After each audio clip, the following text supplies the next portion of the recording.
Hi guys, Tyler from MarineMax. Today we're on this Boston Whaler 360 Outrage.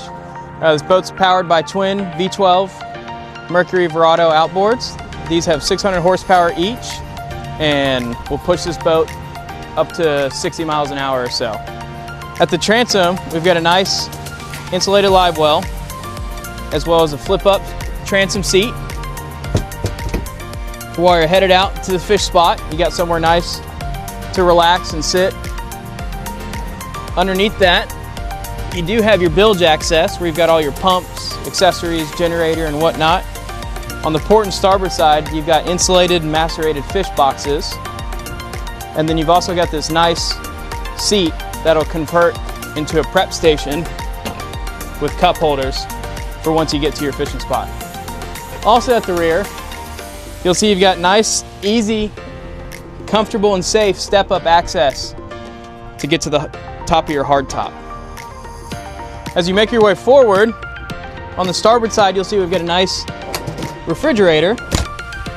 You've also got your switch panel access for all your battery systems and your keys for the engines. At the helm station, you see we've got twin Simrad MFD displays. Also at the helm, you've got your Simrad VHF radio and your Seakeeper display panel. This boat is Seakeeper equipped. You've got your joystick piloting control, your Mercury shifters, as well as your trim tab controls, and you'll see right below, this boat also does have an air conditioner for the cockpit and for the cabin space. Last couple of things up here at the helm, you've got a little glove box for phone, wallet, keys, whatever, your JL audio controller, as well as your bow thruster control. So as we make our way forward, see we've got a nice side entry cabin space. You've got a head, a sink, and then a berth.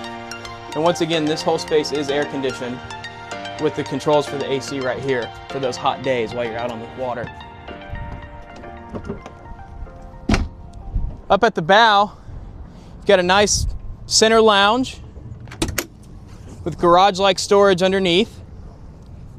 You've also got two other loungers that do pop up so you can lay out and relax while you're underway.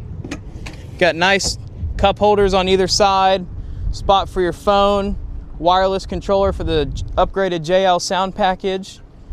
Got two more cup holders here, as well as a USB and USB-C charger.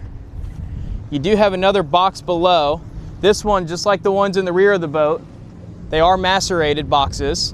So if you have anything in there, water or whatever, you can just flip on the pump and it'll suck its way out. And then at the bow, you've got your windlass anchor with an extra freshwater spigot so you can rinse everything off once you pull it out of the water, and you have a handheld remote. If you're looking for a boat like this one, please feel free to give me a shout. Thank you.